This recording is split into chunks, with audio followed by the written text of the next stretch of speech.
Puji Tuhan, shalom. Shalom. Shalom. Puji Tuhan, waktu terus berjalan begitu cepat, saudaraku. Kita boleh ada lagi di hari Sabtu ini. Betapa Tuhan baik bagi kita setiap hari. Tuhan terus mengerjakan hal-hal yang heran dan hebat bagi semua saya dalam kehidupan saya dan saudara.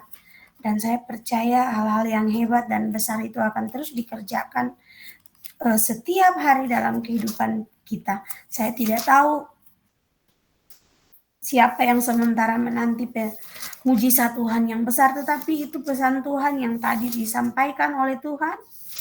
Saya bersyukur hari-hari ini semakin besar, semakin banyak hal yang Tuhan bukakan, semakin banyak hal yang Tuhan singkapkan, dan saya percaya semakin banyak doa-doa sudah dijawab, berarti masih semakin banyak tanggung jawab baru yang akan terus didoakan dan dikerjakan. Jadi kita anak-anak Tuhan tidak akan pernah berhenti. Pergumulan kita setiap hari ada, bukan berarti hanya itu-itu saja. Pergumulan yang setiap hari ada itu akan ada ujungnya supaya pergumulan yang baru sementara menanti. Kita ambil lagi. Amin. Amin. Amin. Jadi kalau sudah selesai pergumulan yang satu, bukan berarti sudah selesai tugas kita, tidak. Tugas kita akan tetap berjalan selama kita masih ada di dunia. Tugas kita sebagai anak-anak Tuhan tetap ada. Tapi setiap tugas kita bisa selesaikan. Itu yang Tuhan mau dan Tuhan janjikan untuk kita semua. Puji Tuhan, firman Tuhan malam hari ini di dalam Kejadian pasal 16. Kejadian pasal 16. Mulai dari ayatnya yang keempat.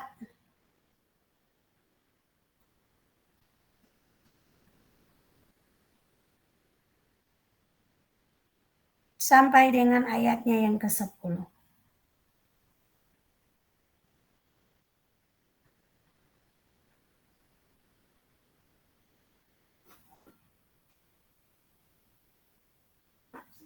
Kejadian pasal 16 ayat 4 sampai ayatnya yang ke-10. Ini tentang Hagar dan Ismail. Abram menghampiri Hagar lalu mengandunglah perempuan itu. Ketika Hagar tahu bahwa ia mengandung, maka ia memandang rendah akan nyonyanya itu. Lalu berkatalah Sarai kepada Abram, penghinaan yang kuderita ini adalah tanggung jawabmu. Akulah yang memberikan hambaku ke pangkuanmu. Tetapi baru saja ia tahu bahwa ia mengandung, ia memandang rendah akan aku. Tuhan kiranya yang menjadi hakim antara aku dan engkau. Kata Abram kepada Sarai, hambamu itu di bawah kekuasaanmu. Perbuatlah kepadanya apa yang kau pandang baik. Lalu Sarai menindas Hagar sehingga ia lari meninggalkannya. Lalu malaikat Tuhan menjumpainya dekat suatu mata air di padang gurun, yakni dekat mata air di jalan ke Syur. Katanya, Hagar, hamba Sarai, dari manakah datangmu dan kemanakah pergimu? Jawabnya, aku lari meninggalkan Sarai nyonyaku. Lalu kata malaikat Tuhan itu kepadanya, kembalilah kepada nyonyamu, biarkanlah engkau ditindas di bawah kekuasaannya.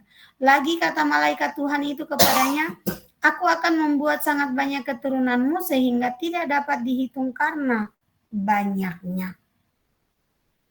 Puji Tuhan, firman Tuhan malam hari ini tentang Hagar dan Ismail masih dengan tema yang sama, yaitu loyalitas kepada pemimpin. Puji Tuhan, firman Tuhan malam hari ini mengajarkan kita untuk mari belajar tetap patuh dan taat kepada pemimpin. Kita lihat di dalam firman malam hari ini, kisah Hagar dan Ismail ini berawal ketika Sarai menanti untuk mempunyai keturunan, dan dalam penantian itu dia memberikan Hagar untuk Abraham supaya bagaimana Hagar bisa memperoleh seorang anak dan Sarah bisa mendapatkan anak itu dari Hagar yang dia berikan kepada Abraham. Puji Tuhan, singkat cerita ketika Abraham mulai menghampiri Hagar, Hagar lalu mulai mengandung. Ketika Hagar mengetahui dia mengandung, ternyata dia mulai menganggap remeh nyonyanya. Dia menganggap remeh Sarah. Dan waktu dia menganggap remeh Sarah, di situ Sarah mulai sakit hati, Sarah mulai marah.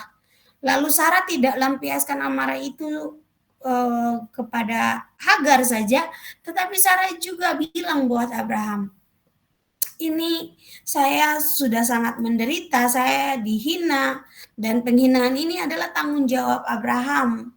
Tetapi Abraham bilang bahwa dia kan budakmu dan dia itu ada di dalam tanggung jawabmu, dia ada di dalam di bawah kekuasaanmu. Setelah Abraham memberikan ruang untuk Sarah, Sarah lalu menindas Hagar. Ternyata waktu Sarah menindas Hagar, itu Hagar tidak tahan, Hagar lalu melarikan diri. Firman Tuhan katakan waktu dia melarikan diri, ternyata malaikat Tuhan menjumpai dia di sana dan malaikat Tuhan bertanya buat dia, dari mana datang, lalu mau pergi kemana? Dia bilang, saya kabur dari nyonya saya. Tapi malaikat Tuhan bilang buat dia, pulang, biarkan saja nyonyamu tindas engkau. Biarkan saja engkau ditindas sama nyonyamu. Ingat, anak yang kau mengandung itu adalah anak yang akan punya satu bangsa yang besar. Dan kelakuannya akan seperti keledai liar dan bla bla bla dan bla bla bla. Banyak hal yang akhirnya Tuhan sampaikan untuk Hagar tentang anak yang ada di dalam kandungan Hagar itu. Akhirnya Hagar kembali dan Hagar kembali kepada Sarah dan akhirnya Hagar mulai menerima setiap perlakuan Sarah kepada dia. Nah, ada beberapa poin yang Tuhan bukakan yang Tuhan mau saya sampaikan malam hari ini. Poin yang pertama yaitu bicara tentang orang pilihan. Abraham dan Sarah adalah orang pilihan. Kita adalah anak-anak Abraham dan Sarah. Kita adalah anak-anak perjanjian itu. Dalam arti, kita adalah orang-orang yang percaya kepada Tuhan Yesus, yang selalu disampaikan oleh banyak hamba Tuhan bahwa kita adalah Israel cangkokan. Berarti janji Tuhan kepada Abraham dan Sarah, perbuatan-perbuatan Tuhan yang besar kepada Abraham dan Sarah, itu pun pantas untuk kita nikmati. Saya sangat percaya diri mengatakan ini, karena status kita adalah sebagai orang-orang pilihan Tuhan. Tinggal bagaimana kita belajar dari Abraham dan Sarah. Sebagai orang-orang pilihan Tuhan, kita merespon panggilan Tuhan. Kita merespon apa yang Tuhan mau kerjakan dalam hidup kita dengan cara yang benar, berjalan dalam iman, taat melakukan apa yang Tuhan mau, terus berpegang kepada janji Tuhan, dan mau terus melakukan segala sesuatu untuk Tuhan. Jadi Abraham dan Sarah ini adalah orang-orang yang Tuhan pilih untuk nantinya menjadi Bapa segala bangsa, Ibu segala bangsa. Karena modal ketaatan, modal kesetiaan buat Tuhan. Itu poin pertama. Ingat, kita adalah orang-orang pilihan Tuhan. Poin yang kedua, orang-orang pilihan Tuhan, Tuhan tidak suka direndahkan. Tuhan tidak mau orang-orang pilihan Tuhan direndahkan. Waktu Hagar mengalami sesuatu yang luar biasa, yang ingin dialami oleh Sarah, Hagar mulai menganggap rendah, memandang rendah Sarah. Waktu Hagar mulai memandang rendah Sarah, di situ Sarah mulai merasa tertindas. Sarah mulai merasa terhina. Sarah mulai merasa, aduh, kok saya yang angkat kamu, saya yang bawa kamu ke suami saya supaya kamu hamil. Tapi setelah kamu hamil, kamu dapat sesuatu. Kok kamu jadi anggap remeh saya, kamu pandang rendah saya. Ini sesuatu yang tidak bagus. Nah, dalam kehidupan kekristenan kita, Tuhan juga sebenarnya marah. Ketika Tuhan sudah memilih kita, ada orang yang menganggap remeh kita. Ada orang yang memandang rendah kita. Sama hal yang sama, Tuhan tidak mau. Ketika kita sudah diberikan seorang pimpinan, apapun keadaan dia, apapun latar belakang dia, apapun kelakuan dia, Tuhan tidak mau kita memandang rendah pimpinan kita. Karena Tuhan tidak pernah salah pilih. Siapapun yang Tuhan pilih untuk menjadi pemimpin kita, Tuhan tidak salah pilih. Beberapa waktu lalu, waktu pembacaan di kitab Hakim-Hakim, coba kita lihat dalam kitab Hakim-Hakim.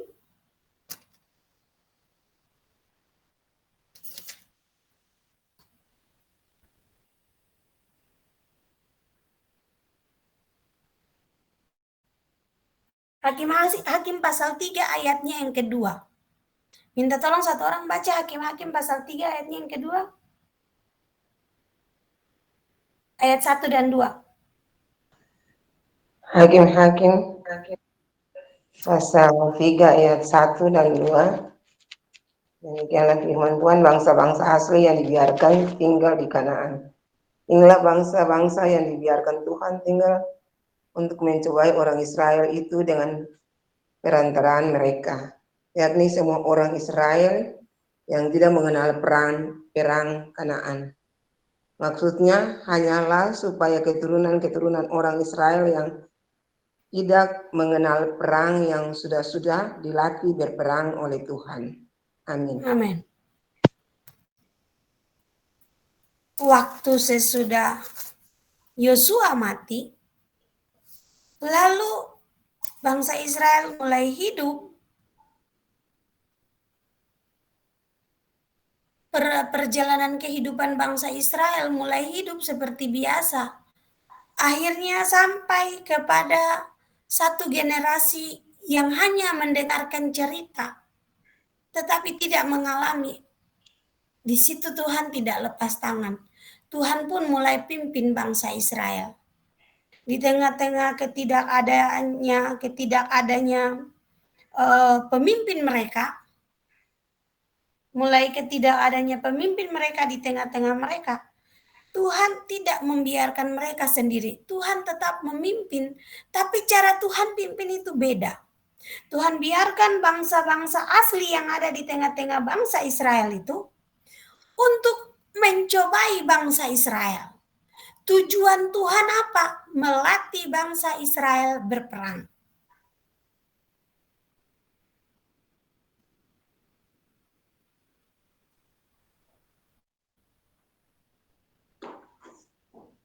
Tujuan Tuhan apa? Tujuan Tuhan melatih orang Israel berperang. Setelah Tuhan mulai melatih orang Israel berperang, Tuhan tidak serta-merta langsung orang yang dilatih berperang langsung sudah tahu berperang lalu selesai aman-aman saja. Tidak. Firman Tuhan katakan di ayatnya yang keempat, masih ada juga hal-hal lain yang Tuhan izinkan terjadi supaya bangsa Israel mulai melatih dirinya, melatih kehidupannya untuk bagaimana bisa melakukan apa yang Tuhan perintahkan. Ini Tuhan yang pimpin langsung. Sampai akhirnya bangsa Israel minta dari Tuhan seorang pemimpin.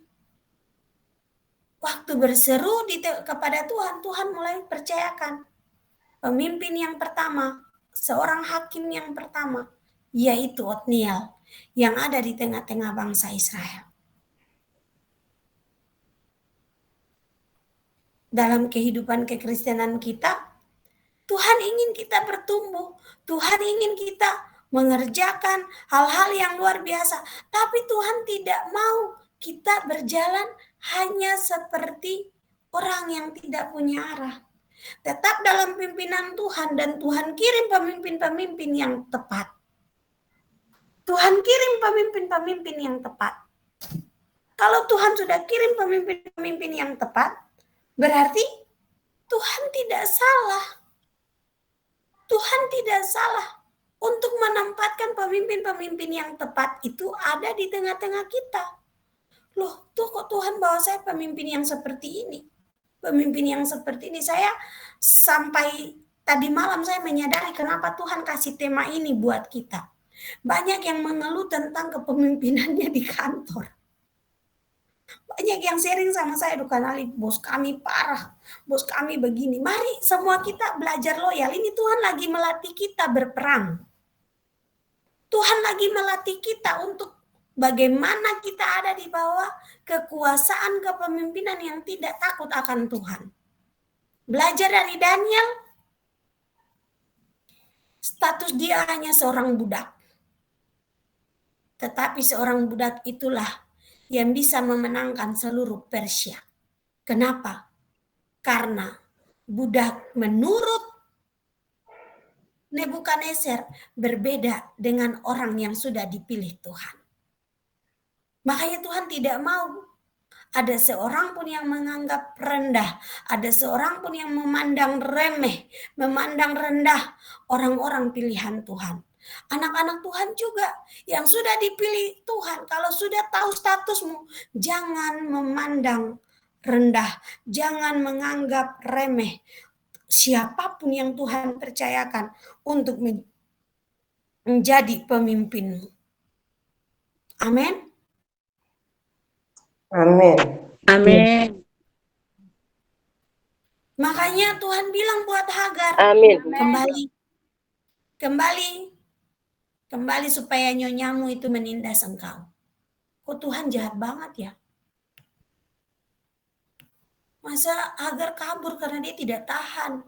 Dia tidak tahan untuk ditindas. Ingat sekali lagi, kita bukan orang-orang keturunan Hagar dan Ismail. Kita adalah anak-anak perjanjian itu. Kita adalah anak-anak perjanjian itu.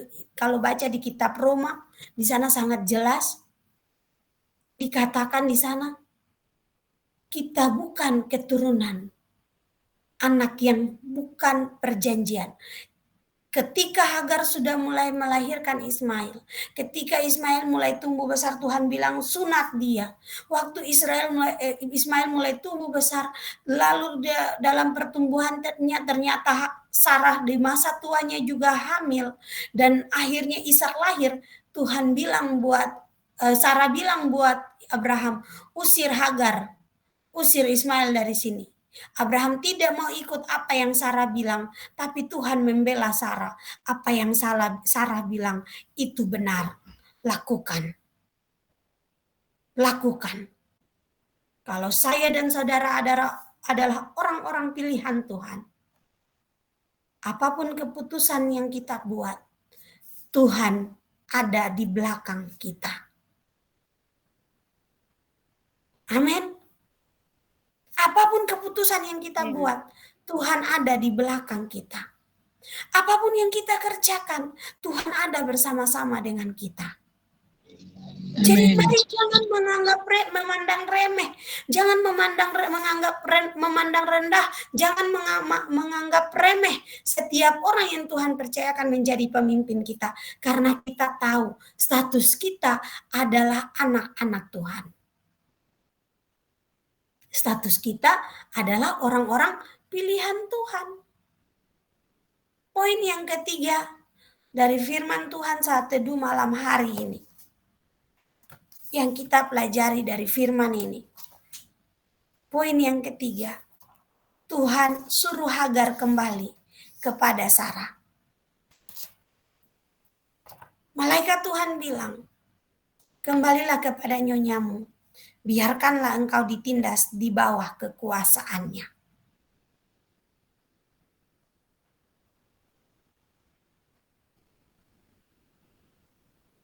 Ini bicara tentang ketika Tuhan memberikan kita kekuasaan, ketika Tuhan mempercayakan kita menjadi pemimpin, ketika Tuhan sudah memilih kita,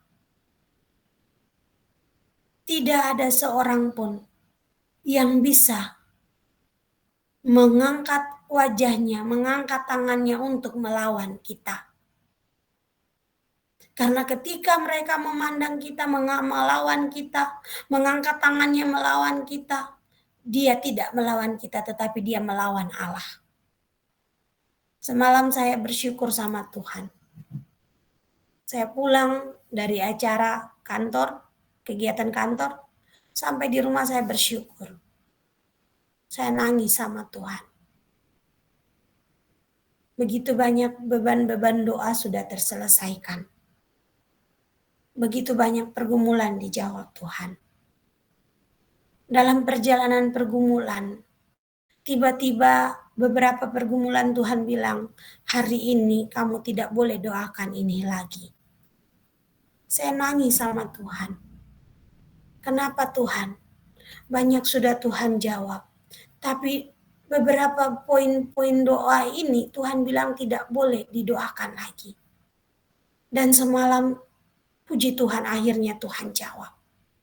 Dia memandang rendah hamba-Ku.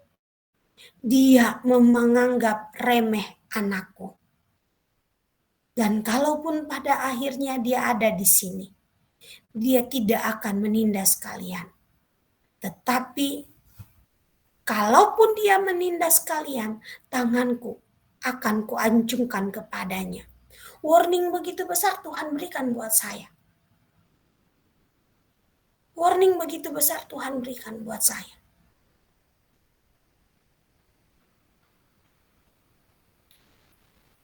Jika dia ingin macam-macam dengan anakku, tanganku yang akan kuangkat kepadanya.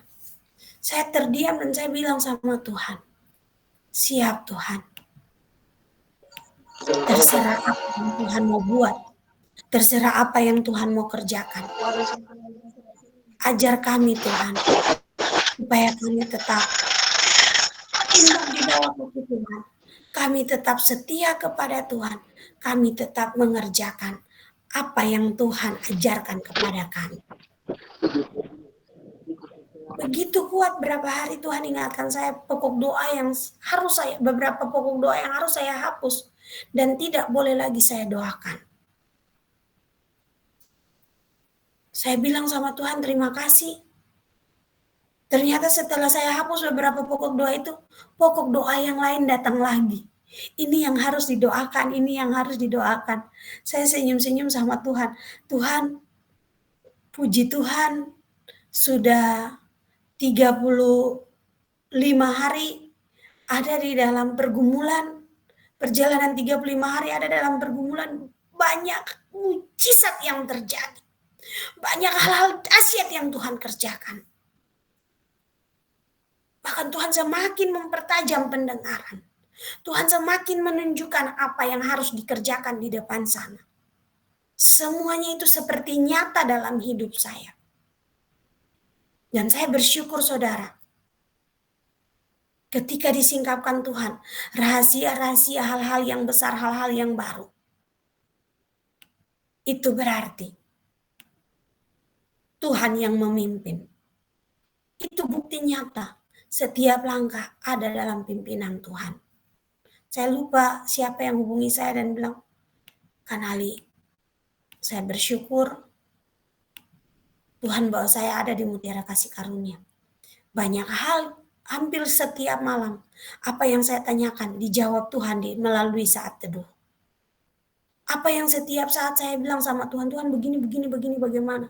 Dijawab Tuhan melalui saat teduh. Entah melalui firman, entah melalui kesaksian. Saya sangat diberkati. Makanya beberapa orang yang hubungi saya, nah kami rindu memberkati pelayananmu. Saya bilang sama beberapa orang itu, saya bukan tidak mau uang, bukan tidak mau engkau memberkati saya, tapi saya mau engkau tetapkan hati. Kalau memang betul-betul Tuhan menggerakkanmu untuk memberkati saya, tetapkan hati, kuatkan hati. Karena saya sudah lihat setiap orang yang memberkati pelayanan ini, uangnya sudah sampai di pelayanan ini. Tidak berapa lama Tuhan akan membersihkan orang itu, dia juga akan masuk dalam pelayanan ini. Pertanyaannya, tidak semua orang yang mampu menyadari bahwa kehidupannya dibersihkan oleh Tuhan. Dan tidak semua orang siap ketika hidupnya sudah mulai dibersihkan oleh Tuhan.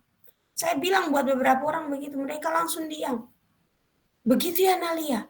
Iya, Karena pelayanan ini bukan punya saya, ini benar-benar pekerjaan yang Tuhan kerjakan, yang saya sampai hari ini juga masih terkagum-kagum. Setiap hari ada saja hal-hal baru yang Tuhan kerjakan. Beberapa orang pengusaha mulai hubungi saya, Nali kami mau memberkati pelayanan. Saya bilang, wah puji Tuhan nih. Tapi doa dulu ya, siapkan hatimu. Loh, orang mau memberkati pelayanan kok disuruh doa, bagaimana Nali? Ya iya, ini bukan pelayanan asal yang dimana kamu datang, kamu kasih uangmu, lalu setelah itu kamu pergi. Tidak. Di sini pelayanan dimana Tuhan bukan mau uangmu, tapi Tuhan mau orangnya. Tuhan mau menjamah orangnya.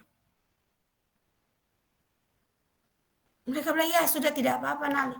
Nanti kami telepon ya Nali ya. Saya bilang, iya siap. Jadi saya percaya Tuhan mulai menggerakkan banyak orang untuk bagaimana menopang pelayanan-pelayanannya, pekerjaan-pekerjaannya, khususnya yang ada di Mutiara Kasih Karunia. Tetapi Tuhan kembali ingatkan bagaimana bukan masalah uangnya. Karena Allah kita itu Allah yang kaya. Allah kita itu Allah yang punya semua-semuanya. Kebutuhan Tuhan kita itulah yang menjadi prioritas kita. Yaitu bagaimana kita bisa membawa jiwa-jiwa, menghasilkan jiwa-jiwa untuk mengalami pertobatan. Puji Tuhan, demikian firman Tuhan malam ini, 3 poin penting yang kita belajar dari Hagar dan Sarah. Ingat, menjadi orang pilihan, berarti apapun yang kita lakukan, pembela kita adalah Allah kita. Siapapun yang menganggap remeh kita, siapapun yang memandang rendah kita, dia berurusan dengan Tuhan. Dan yang poin ketiga, Tuhan pasti nyatakan kepemimpinannya lewat seluruh kehidupan anak-anak Tuhan yang Tuhan pilih sebagai seorang pemimpin. Puji Tuhan, Tuhan Yesus memberkati.